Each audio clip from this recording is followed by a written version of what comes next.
Welcome to the Chronically Healthy Life Show. When you hear the word chronically, do you automatically associate it with chronic disease?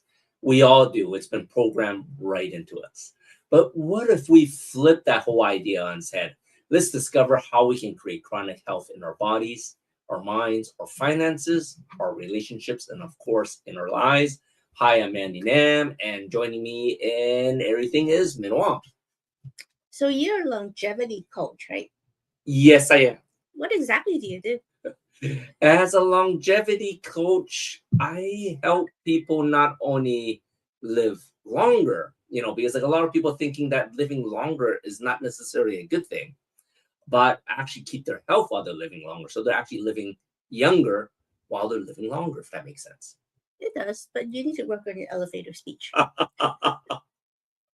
But then when we talk about aging or getting old, it seems like inevitable, right? We have to get old. Yes, exactly. Well, at least our numbers on our birthday, that number of candles on our birthday cake does go up every year. And of course, our age does go up every year, but that doesn't necessarily mean we're getting older. I mean, the candles actually go down. We went down to 1 and then 0. Exactly. We don't have candles anymore now. But the age does go up. Correct. Right. But, it's really funny because especially now, a lot of the people that I'm working with, a lot of my clients and friends, they're all complaining about aches and pains and inflammation and just conditions they never had easily 3, 4, 5 years ago. And the common thing I keep hearing is, Andy, we're just getting old. This just sucks, but it's part of getting old, and it's all downhill from here. And to be honest, I like to call BS on that. Well, it's part of programming, right? As we were kids, right? I hear about my grandparents saying, "Oh, I'm really old. That's why I have to hold her and walking her down the street, right? Mm-hmm. Because she's really old." Well, and then, same with my parents. They just. But your grandparents were pretty old when we were walking them down the street. They were already in their 70s and 80s. So yeah, they were old, but even then they were pretty mobile. Your grandma was pretty mobile all the way to the end, right? So I think this thought of being frail and getting sick easily or having multiple chronic conditions automatically as you get old, I think we really like to flip that script and get people to start thinking what can be rather than what they can't do. Yeah, because we programmed to think that we have to get old and we have to get frail and sick and broken. Mm-hmm. But then there are exceptions, right? We see it all the time. The exceptions, the old people that are actually younger than us. Oh, for sure. And I remember one of our mentors that we followed was Darren Hardy, and she was talking about a lady. What was her name? Olga? Do you remember that story? There's a book that we actually listened to on audio, and it's called "What Makes Olga Run." Yes. So she's an older lady, and she has never done any kind of track and field sports until 70. Yeah, I think she started in her 70s. She started in her 70s. Yeah. It's like at 70, she realized, oh yeah, I want to do that, and being old wasn't an excuse, and she just started running. And she started doing marathons and all sorts of stuff all the way. So she does marathons. She compete in all these I guess senior level. Senior Olympics, right? Yeah. Senior Olympics, Yeah. and she's winning all these, not just the running. She does the jump, high jump, Yeah. the Javelin and stuff like that. Yeah. She's winning it all of them. And she's like in the mid-70s, turning 80s, Yeah. and she's just not accepting that she can be old and just not do anything. Exactly. And it was really funny because, like Minna says, when we're listening to the story, she was never athletic when she was younger. And she just never had the time to chase these dreams because I think she was a teacher and she had a few things that her career went through. And then it's not finally, it's like, well, why can't I do these things? Right. You know, so as to saying why she couldn't do it, she just decided to just go out and do it. And I think that's something that we all should have a little bit of Olga in us, you know? Yeah, she's a good example because she's not well off, and she's not trained to do all this. She just decided when they go for it. Exactly. Right. So that's one of the things that is so critical, so crucial for our messaging when we, decide to do the Chronically Healthy Life show. Oh my gosh, it's like 3 years now, going, like 3.5 years now that we've been doing the show. And it really is to try to open people's minds to think of what you can do rather than being stuck in all that you can't do.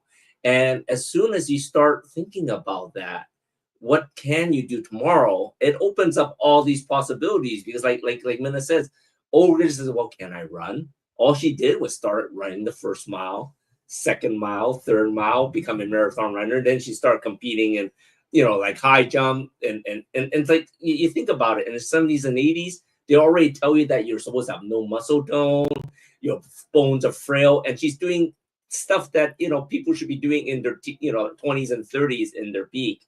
And she was winning. Like she was winning for her age, which is amazing. And from what I remember, she was beating people like easily 10 years younger than her too. Yeah, right? Sure.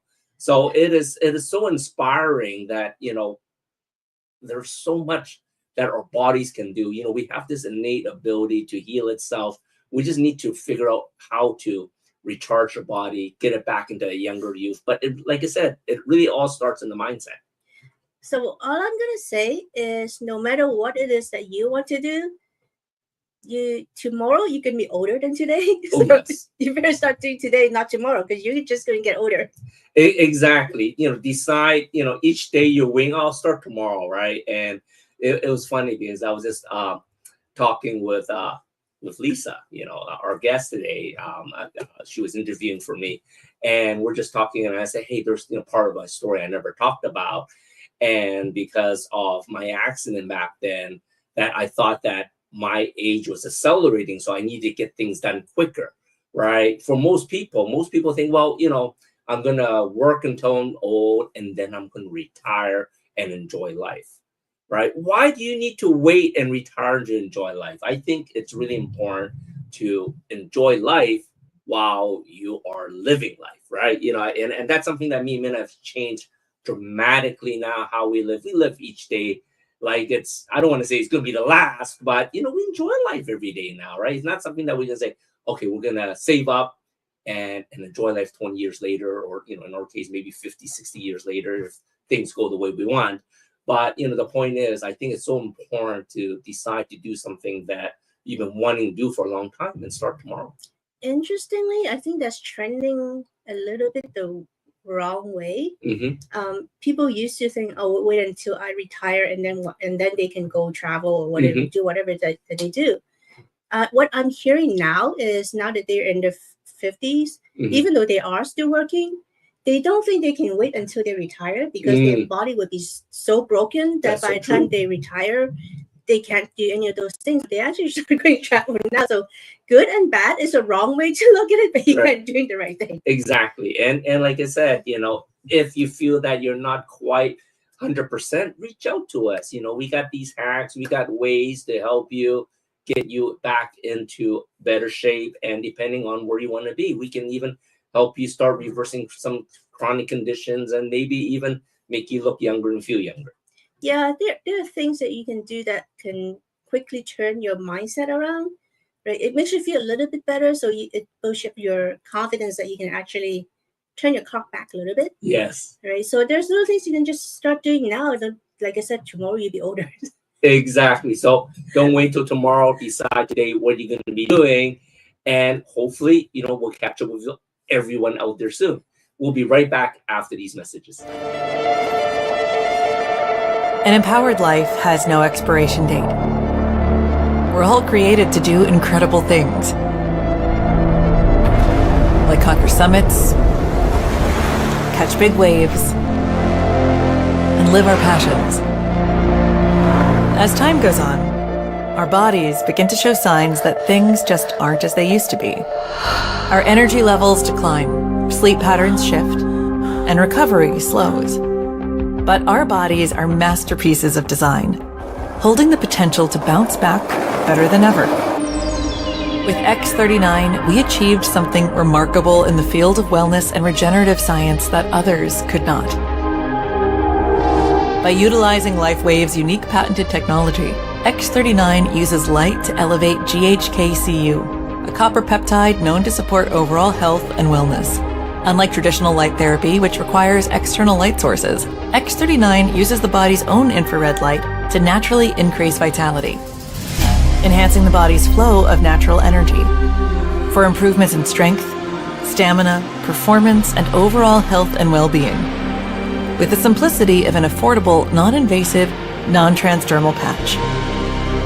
As we age, levels of these life-enhancing elements, which are associated with wellness and longevity, begin to decline. LifeWave invested 10 years into stem cell research, which resulted in over 70 patents. X39 was born to bring to the public a product that could support wellness in an entirely new way, supporting the production of younger, healthier cells with wearable light technology. Becoming a powerhouse is easier than you think. Harness your body's natural potential to maintain youthful energy and vitality, because life comes at you fast, but it doesn't have to pass you by. Live long, live well, live young. Be the light with LifeWave X39. LifeWave.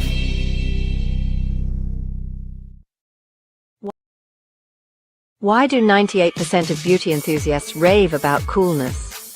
It's all in the blend of ancient wisdom and modern science. Introducing Coolness Pearlescent Face and Eye Serum Cream.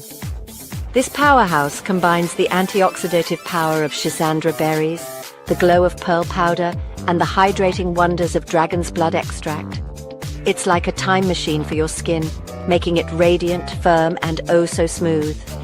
Inspired by ancient Chinese traditions and backed by modern nutritional science, this serum cream is perfect for dry, mature, and aging skin. Say goodbye to dullness and hello to youthful radiance. And guess what? For a limited time, you get a free cooling eye cream applicator with your purchase. It's time to unlock your inner glow with coolness. So what are you waiting for? Treat your skin to the best of both worlds today. Welcome back to Chronically Healthy Life. Today we have a special returning guest, Lisa Manzo. Hi, Lisa. How are you? Hi, thanks for having me back. This is awesome. Great. Well, Lisa Manzo is a powerhouse in the world of emotional intelligence and trauma-informed coaching. As the founder of the Phoenix Mind, Lisa is a certified emotional intelligence strategist, a neuroscience-based educator, and a mindset coach who helps people go from surviving stress to living with clarity, confidence, and with purpose. With over a decade of experience in education and mental wellness, Lisa brings a deeply compassionate yet science-backed approach to healing, blending brain-based strategies with emotional awareness. Her work is rooted in this belief: your emotions aren't the enemy, they're your roadmap. Welcome again. Welcome back to the show, Lisa. Thanks for having me. This is so cool because I love being on your show, because I love learning from you too, because it's things I need to know and need help with. Like you're the expert in that area and I'm the expert in my area. So it's good we get to learn from each other. Exactly. It's so amazing. Let's kick it right off. So let's start off with, you're an emotional intelligence coach. Yes. How has that definition evolved for you over time? So it evolved. First of all, I didn't realize what emotional intelligence was until I was so completely unhappy that I knew something had to change. And then I knew it wasn't a physical change, it was a mental change. And I'm like, well, I don't know how this is going to happen. I just know it's going to happen. And then I started making changes, and you can't change what you're not aware of. So I started looking and becoming aware of my patterns, because you look at your patterns if you have, and do something different. And is your pattern serving you, or is it time to find a new path? So I took that, and that's how I was able. Oh, you having some lightning there, huh? Yes, No yes. kidding. Lucky we got backup, so lucky nothing went down. I'm sorry. And then anyway, so that's how it was. It became it was born in awareness, in or because I wanted to change. So, Lisa, this is well, it's not the first time, but I'm fairly new to emotional intelligence. I thought I'm intelligent, but not emotionally. So, for someone that's new to emotional intelligence, can you give us some real life examples of how emotional intelligence work, like in real life, in health or in relationships? Sure. So like I said, so awareness is key, and watching your patterns or anybody else's patterns, and being open to having the information come in, because we all have some blocks that we're not able to see some of that. Yet we have to open our minds, and simply saying to myself, or to Sims, I'm going to be open to seeing new opportunities and ways to change, and actually thinking about it. Okay, what am I doing? So for example, I'll give you my, for me, I knew I was completely unhappy. I knew I was drinking way too much alcohol. I didn't drink all day, but when I got home from work, I couldn't wait to get a glass and sit down on the couch, and I'm like, okay, this has to stop, because this behavior is no longer serving me. So now I'm aware of it, and I need to pick a new behavior that's going to serve me. And I haven't had a drink in 7 years, or 7.5, something like that. And I chose a different path. And it doesn't have to be something that drastic. It can be little things as well. Like, here's a good example, a small one. I'm going to get up in the morning and I'm going to meditate. I never did that in my life until about 6 years ago, but that's very grounding, and it starts my day off in a positive manner. And it's something simple. So we have both extremes here. This little tiny 5-minute meditation in the morning to ground myself and set my intention of the day, or that great big change that I made by giving up alcohol. But is there kind of triggers that, for instance, when you gave me the example that you were drinking after work, right? Like you can't wait to pick a glass of something. Is there a trigger that makes you think that you could do something different? Because there are a lot of people that just, can't wait for the happy hour. Oh yeah, absolutely. Basically what I feel like it comes down to, and have discussed this with Andy, we talked about it when he was on my show, was that you have had enough, and you reach the point where something has to change. Okay. And it happens along all avenues. Like, my marriage ended when I had enough, right? I didn't like the way it was going. We were both at fault, because it's never 100% anybody's fault. It was ending, it was over. And that one moment, I was like, okay, I'm just done. You get to that point and you're just done. And if you're enjoying it, you're not there, and you're not ready to change, and you're emotional. And just because you're not aware of your emotional intelligence doesn't mean you're not happy. Some people are very happy where they're at and where their life is. I just knew I wasn't, and something had to change. If you're happy with what's in your life, there's no reason to change. That makes sense. Well, it's funny because like Nina was saying, when you hear emotional intelligence, a lot of people think we're all intelligent, right? And a lot of times you may think a lot of this stuff is common sense, right? It's like, well, if you drink too much, well, it's not going to be good for you, but people still continuously do it. So do you think emotional intelligence is something that we're born with and haven't activated, or is it something that needs to be trained and taught before you are even aware of it? So I think we're born with natural intuition. Okay. I absolutely believe we're born with natural intuition. I think emotional intelligence has to be learned and taught, because as we're young and growing up, children don't have the ability to regulate their emotions and understand concepts. So something that happens to, say, a 5-year-old can affect them much later in life. For example, here's one. Your mom never ever let you pick the dress you wanted to wear. You always had to wear what she wanted, right? So then the person, because I've had this happen with a client, so how that is interpreted by a child is, oh, I don't know how to make a decision. Okay, and then they get paralyzed in decision making when they're older because their parent basically told them you can't make a decision. So emotional intelligence, in my opinion, needs to be taught. Well, to follow up on that, when do you think they can be taught? Because did you start as a child? Did you start as a high school teenager? At what stage can they be taught? Okay, so you start where you're at. I didn't start till much later in life because I wasn't aware of it, right? And so parents that are aware of emotional intelligence, they teach it from the get-go. I know, because of the world I'm in now, I have a lot of people that are very aware of their emotions and how everything is interpreted by children. And they are teaching it now as their children are growing up and taking the opportunities when things come up to actually address it. Say, oh, mom or dad made a mistake.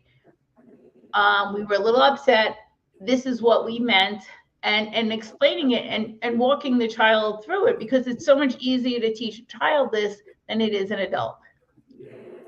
Because children are sponges. So do you feel like emotional intelligence, how does it help you navigate challenges in like your life in terms of personal challenges, health challenges, financial challenges? I'm just throwing things at you. That's fine. And I'm going to use it at work, for example. I'm going to use one because I'm a nurse and I'm still nursing, right? And I've been at my job for about 3 years now. And I used to get upset, like if they moved me to a different unit, right? And then, and I used to get really upset. And I'm like, what's going on here? Because why am I really getting upset? Let me take a look at it and let me figure it out. And I'm looking at it and I'm like, I'm being inflexible and I'm being rigid when I'm saying, no, you can't move me, you can't move me. And do I really need to be? How is this serving me? So I started paying attention and I'm like, okay, I need to change this because it's not serving my boss, because I'm not helping her and I'm not helping me either. And so one day I just decided that I was going to stop doing that behavior because it wasn't making anyone happy. So now my boss loves me. Whenever she comes to me and says, hey, I need to move you, you need to do this instead. And I'm like, yeah, sure, fine. And I know this always works for me because the nurse who ends up wanting to be on that hall and they move me, I end up having a better day. Which is so interesting. Correct. So yeah, so that's one way that it works for me, and emotional. So I understood that. I'm like, because it's about breaking patterns. That's how I see it. Finding out something that you don't like, because it's not serving me to get upset, right? It's throwing my whole body off. It's throwing my energy off. And why am I even getting upset? Is it really that big a deal? And there's the 5 questions. Is it a big deal? Is it going to be a big deal in 5 minutes? Is it going to be a big deal in 5 months? And is it going to be a big deal in 5 years? So maybe it'll be a big deal in 5 minutes, but in 5 months, it's not going to be a big deal. Let it go right now. It almost sounds like something we can incorporate into like the change management culture in a workplace, right? Because like whenever you deal with change, the first thing people come up with, like they got angry, they don't want to change. And when they start thinking about all that and they actually get changed, they actually happy about it, right? So it sounds like something that is important in a workplace. Can you give us maybe another example in terms of health challenges? In the workplace? No, not necessarily in the workplace. Health challenges. Sorry. Oh, health challenges. So Yes. okay, so in a health challenge, right? And you're here's one. I was talking to somebody who was a coach, a weight loss coach, right? And she explained to me that what she does with her clients is that person that's drinking like a 2-liter soda that's all sugar in one day, she doesn't ask her to stop because she knows she's not going to be able to stop because she's been doing it for so long, right? So what she did was, can you drink a gallon of water before you start drinking that soda? So now you're not restricting it, right? But you're also getting more healthy because you're drinking a whole bottle of water before you even start the soda. And what she had found was that they wouldn't drink the whole soda. They were drinking like a third of what they were drinking. So that's a great behavioral change. And that's why we talk to each other. Like I learned that from another coach, and now I can pass it on as knowledge on how to make a behavior change. That is true. Like it's something that you have to learn, right? Because like when you say, I need to make this change, you have to realize that you want to make that change. Otherwise, you just keep on drinking that soda. Right. And people love soda. And does it come back to the fact, was it restricted to you as a child? Why are you drinking it? What's the motivation here? And you have to want the change and be ready. So that's one of the things I ask my client before I even sign anybody up to do their coaching. I said, we got a couple of questions for you. Is one, are you ready? And if you heard no in your head, there's nothing I can do to help you. Nothing. Correct. So how do you know you're ready or not? Some people don't know, but not knowing is neutral. And if you're neutral, you can shift and change. If you're a no and your brain says, I have somebody like do some breathing, little deep breathing, and then I ask them, are you ready? I'm like, first thing that came to your head, was it a yes or no? And if they say I don't know, then they're neutral. So they can change. If it's a no, I can't help them. Interesting, because if they actually say no to themselves, why would they even come to you in the first place? There's something then driving them to go to you, right? Because they some part of them wants to change. Yeah, they're getting ready. They just might not be there yet. They're getting ready. So I remember when I was a teenager. I was not heavy, but my parents told me I was, because I wasn't as skinny as my friends. I was about 40 pounds lighter than I am now. And that 40 pounds, I'm like a toothpick one. Like if I have pictures of me, I'm like, wow, I was really skinny. And that's okay. So my parents had me so convinced that I was heavy. I was talking to the doctor and he thought I was heavy too, which makes me laugh now. And he says, well, I have this program. And, that's over 40 years ago. I'm like, I'm not ready. I knew it. I said, I'm not ready. And when I was ready, I could lose weight. I'm not ready. I just knew.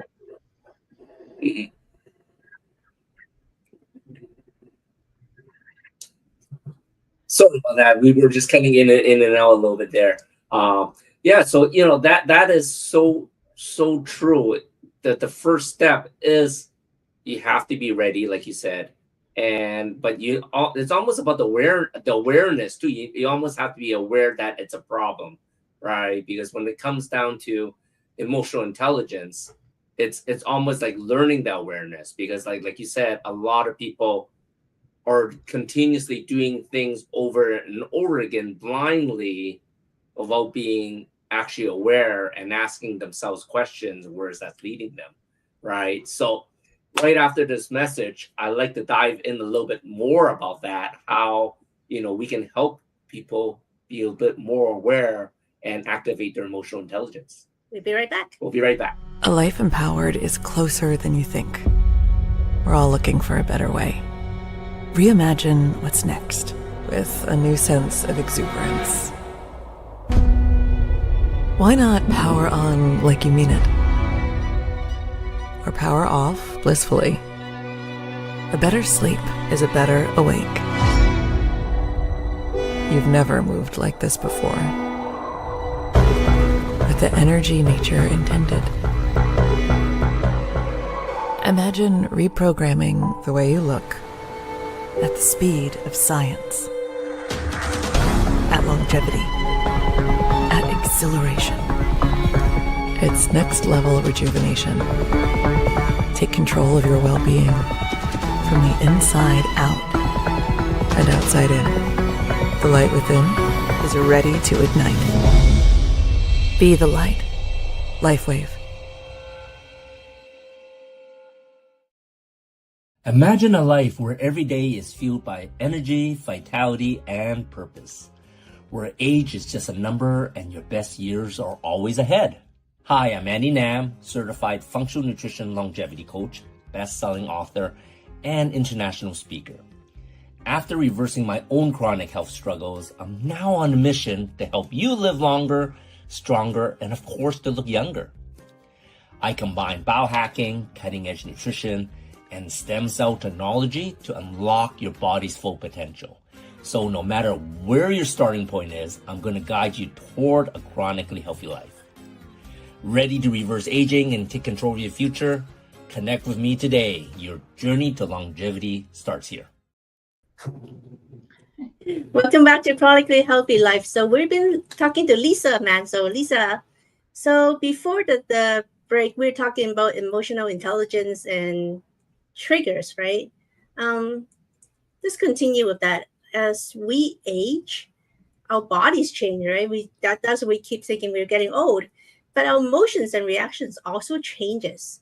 So how do you help people tell the difference between like a normal progression, normal change, or there like red flags that we need to address? You know, it's interesting because everyone is so different, right? So people, I ask them, are you becoming your parent? and not to say that's a bad thing. It could be a great thing. But are you becoming your parent? And is that a good thing? Or is it something that you want to change?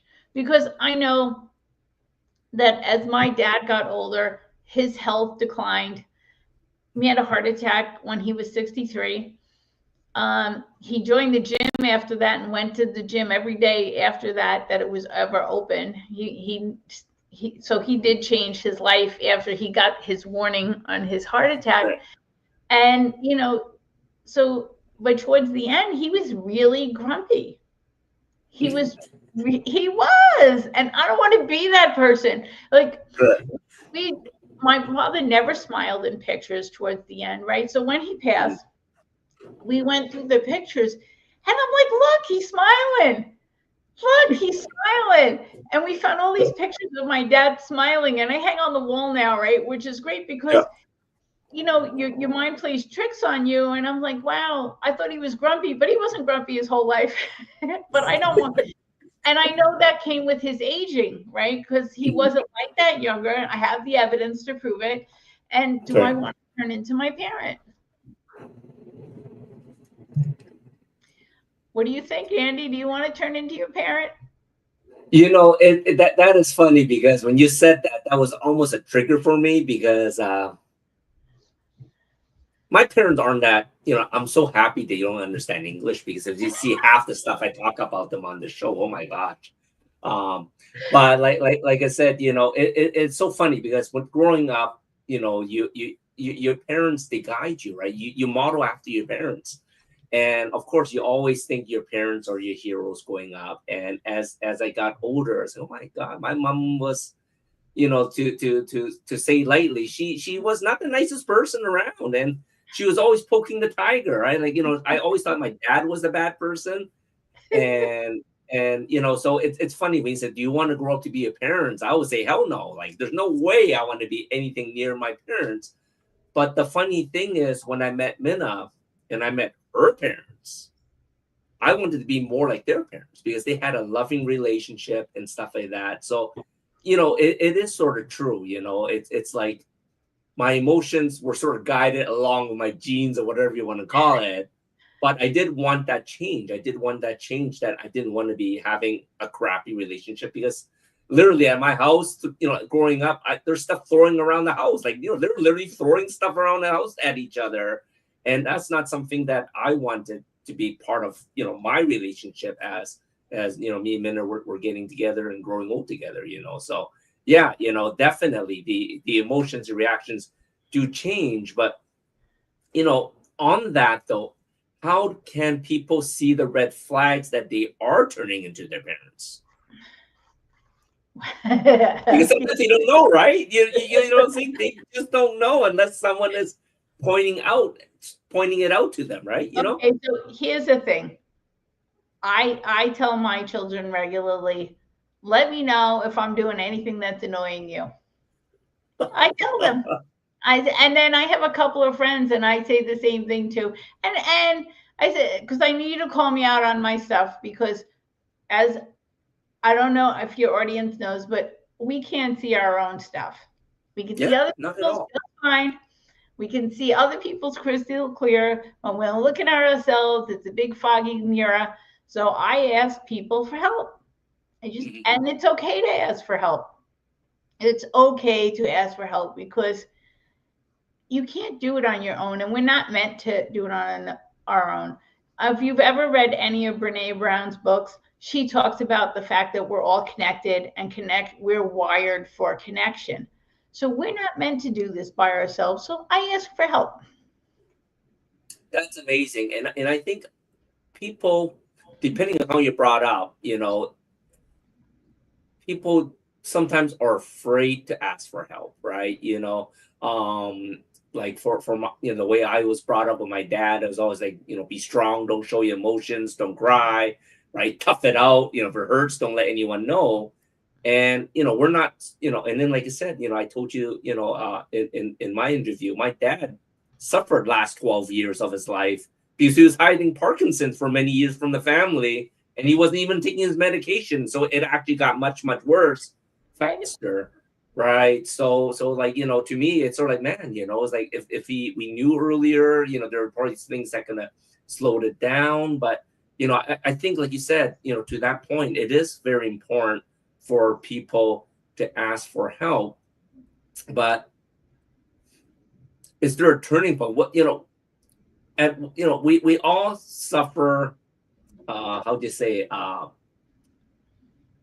hiccups in our life, right? Some worse than others, right? What do you think causes some people to make a change while others just sort of just ignore the change and keep on going down the route? It's like, how can they be more aware that it's time to make a change? Because like there are some people that just keeps going down, that road, even though they feel something's not going right. Well, they're comfortable. And if they're comfortable, they're not going to change. I was uncomfortable. I wasn't happy. I wasn't a happy person. I was grumpy. I was angry all the time. And I just thought there was more to life than that. And I wanted to change. And then I found somebody that helped me manage my emotions. And then when I understood that I actually had the power to manage my own emotions, then I could change. You cannot help anybody that's comfortable where they're at. Period. That's interesting. It almost sounds like you're taking the hero's path, right? You're turning your life around. You're being your own hero, where the others that choose to be a victim and to want to victimize themselves because they're comfortable being a victim. They don't want to be the hero. Is that how you're exactly right. I know plenty of people that are happy just where they're at. I have a few friends that I speak to, and I have one friend, I adore her. She's so loving and kind, and she loves her children so much, yet she confuses them because one minute she's angry and yelling, and the next minute she's loving all up on them. And she's very affectionate, and I'm like, you're confusing your children. Yes. And I told her that straight out. I said, listen, you're confusing your children. And if you're in my life and I see something like that, because if I see something like that, because I want you to have your children to grow up to be healthy and aware of what's going on, and you're confusing them because their minds can't figure that out. You have to help them with it. If you're my friend and you're in my life, I'm going to tell you some hard truths. And if you don't want to hear it, then I guess we shouldn't be friends, because I say it out of love. It's never to be mean, because I love you enough that I want to see you succeed, and I have enough courage to tell you. So I think you're great at giving feedback. So not necessarily just giving your help, but you're great at giving feedback to your friends, to people that you care about, how you can help them change their lives a little bit. Do you have any advice on how anybody can give feedback nicely without offending people? Yes, there's word softeners. Okay, there's word softeners. So we don't should on people ever. No, you should do this. No, you should do that. Yeah. So we stop shitting on people, and we say, have you ever thought of this? Mm-hmm. Or have you ever considered that? Or it seems to me you're doing this. Am I getting that right? Because when you ask the questions that way, you're giving them the power instead of telling them what to do. And I had to work on this because I used to shit on people. and I still catch myself, and that's okay because I'm human, and I'll hear myself. The more I love you, the more I want to shit on you. But I've learned, I'm like, well, have you considered this? What about that? What are your thoughts? And then open up the conversation that way, because then you're not nobody likes to be told what to do, right? That is so true, and that's like Minna says, that's something I'm working on. It is tough because deep in our heart we want to help people, right? You know what I'm saying? So when you see something, it's like, what the beep are you doing? And sometimes it's like, you should be doing this. It just sort of gets out there. But it is so true. I just find, just like anything else, and I'm guilty of this. The more you tell someone not to do something, the more they're just going to keep on doing it just to spite you. And yeah. Right. So I really like that idea. I actually learned that because I read a story about Benjamin Franklin, that in his early youth, none of his friends liked him because he was always shitting on them. I don't know if it's true or not, but I read the story, and then he started with the word softener. So if you Google it, you'll see it. It's maybe you could do this. It's really interesting. I love that. So that's something that you almost have to learn to start doing, because like first, when you're talking, is like almost the first thing you bleed out of your mouth without thinking is like, what were you thinking? It's like, you're so stupid, like, right. As opposed to, catching your breath and getting those word softeners. No, definitely, I'm going to look into that. It's like, it's funny, as coaches, we're taught this, and, we can teach others, but, we don't always do what we're doing, what we teach. And, even us, we're always catching ourselves and improving, and sort of like what you said, working with other coaches, it makes a big difference, because we can help each other because we don't see these things ourselves, right? Right. We don't. And I always tell them, tell me what you see, because I can't see it for myself. Exactly. I love that. So, it's funny because let's take this back just a little bit. When a lot of people are aware that they need to make a change, right? How can emotional intelligence empower them to take action, even if they're feeling scared of that change, right? It's sort of like, just say, take for instance, for your relationship problem, right? Because like, I like I said, my parents had bad relationships, right? In front of people, people thought they were a good relationship, but people at home know it was bad. But they were so afraid of what people would think right? Because they're growing up in that generation, right? If you have divorce, you're bad people, right?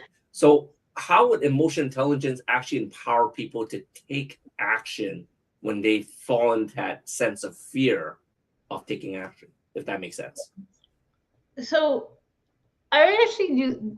This is a great question, because what are you actually afraid of, right? So ask yourself, what am I afraid of?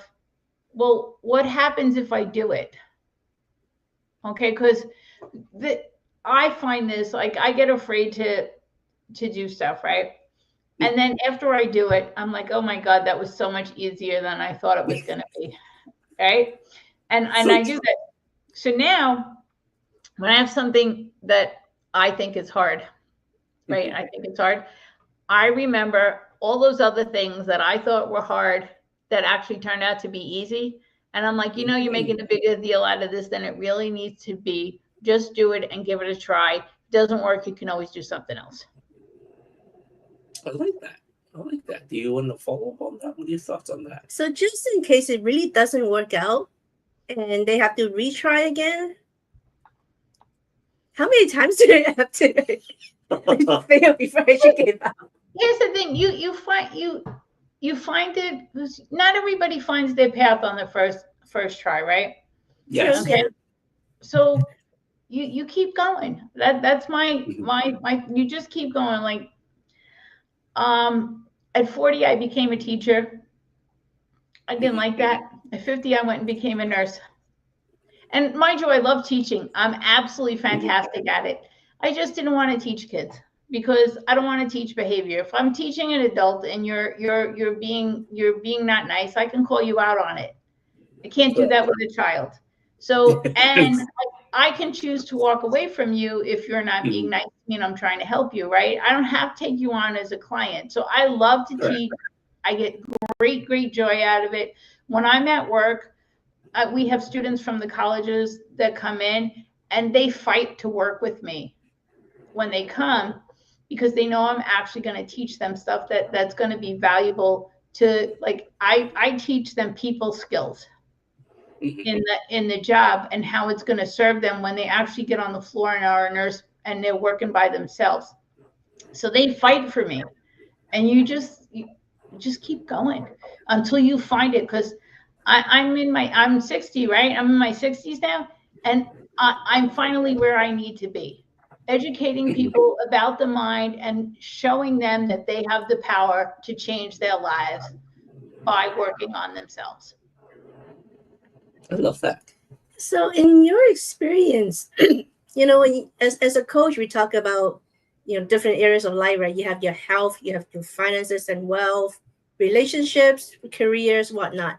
Is there a specific area that is hardest for people to change, that's most reluctant to change? I don't think so. So what I think it has to do with is what's locked in the unconscious mind from when you're a child, what's easier to change than others. And the more emotion that's tied, negative emotion that's tied to it, makes it a little bit harder to change. The less emotion you have it tied to something, it makes it easier to change. Do you want an example? That makes a lot of sense, actually. I love that. Well, time flies by so quickly, and thank you for being back a guest. But, we definitely want to, if you want to learn a little bit more about Lisa and emotional intelligence, she is going to be on a masterclass. Actually, we're both going to be on a masterclass coming up this weekend on Saturday and Sunday. So, sign up at lifeontrackcoaching.com. We are on the Life on Track Coaching Agency team together. And, we're going to talk a little bit about, facing your fears, facing your limiting beliefs. And, Lisa's going to do a deep dive in that on how emotional intelligence comes into all that. Right. So, yeah, definitely look into that. But next to that, Lisa, what's the best way for people to get a hold of you? Well, they can email me at hello@lisamanzo.us, or if they want to speak to me in person, which would be lovely because I love talking, as you can see, you can book a call with me at bookwithlisanow.com, and I would love to have a conversation with you. I love it. I love it. And for people out there that has their phone, watching this on TV, you can scan the QR code that goes straight to bookwithlisa.now.com, and please reach out to her, because I think emotional intelligence is something that's really new to a lot of people. And like you said, it's not something that we learn in school. And the sooner we learn it, the better it's going to help us in all facts of life, right? So Thank you for being on the show, Lisa. thanks for being on the show, and we'll have you back another time soon. Thanks, Lisa. We'll see you soon. Thanks for having me. Hey, everybody. This week on Kids Corner, we're going to talk about, since we're in summer travel, we're going to talk about being safe with your kids around the ocean. The ocean is big, beautiful, fun, and can be extremely treacherous. And one of the things that people aren't aware of are rip currents. So a rip current can pull you out so fast that you don't even realize that it's happening to you. I actually personally, when I was 12 years old, got caught in a rip current and I got pulled out so far. I was out at the end of a pier and I could not get out of the rip current. And I had to ask the people that were fishing from the pier to call the lifeguards to come and get me because, well, I was 12 years old and I was a really good swimmer. I still am, but I could not get out of that rip current and they had to come and get me with a jet ski. So rip currents are very dangerous. You can kind of see them. If you look, you can see that when the waves come in, they'll funnel out you'll see them funnel out. And when you see that, avoid that area. Be really, really, really careful. Even wading with small children, because those little waves can knock a small child off their feet and pull them right out. So we want everybody to be safe, have fun, and enjoy your travels, and enjoy the beach and the sun and the sand and the surf in a safe way. Never take your eyes off your kids when you're around water. Okay, ciao for now. The time has come for us, the parents who want more for their children and the teachers who want to love teaching again, to band together and stop the coercion and control and the crazy-making boredom. How? By making learning a joyful experience in a relaxed environment. By supporting and encouraging kids, not forcing or tricking them. Meet Christy Boyd Johnson and the Barefoot Learning Club membership. Go to www.barefootlearningclub.com and find out more. Together, we can raise a generation of wildly capable and happy kids. Welcome back to the Chronically Healthy Life Show. And it is just so amazing every time I speak to Lisa. Lisa's just like me, we just love to talk. And the time just goes by so quickly. But yes, please reach out to her, if you are having that intuition telling you something is not quite right and you want to make a change and you don't know what you need to change. You need someone to guide you along the way, right? Please reach out to her at hello@lisamanzo.us or bookwithlisa.now.com and set that up, when you get a chance, because I think it's just another learned skill that can benefit everyone, right? Yeah, I think she's feeling like a hole that in our education system that they're not teaching us. Mm-hmm. Like managing finances is one of them, but she's teaching emotional intelligence, which is something that we all need, but most of us, we don't have it. Exactly. And one final sorry, my bad. One final promotion, Lisa and I and two other coaches, Joshua Sardina and Shelling Dirk, along with our host Erin Lay, which is my life coach, we are doing a masterclass this weekend, Saturday and Sunday. If you are feeling stuck, you're feeling like there's just something that wants to help you click, please catch this. It's only an hour and a half each day. You're going to learn just lessons that's just going to change your life and inspire you to change. And maybe taking that first step, like Minna says, don't wait till tomorrow. Maybe maybe that day is going to be that, when you decide to make your change. That day is that day. That day, today will be the day you decide to make the change. All right. Today is the day. Anyways, next week we have Carrie Leanne Powers. So we're done for this episode. That's for the week. Thank you for sharing this space with us. We're honored to be part of your journey towards healing, hope, and longevity.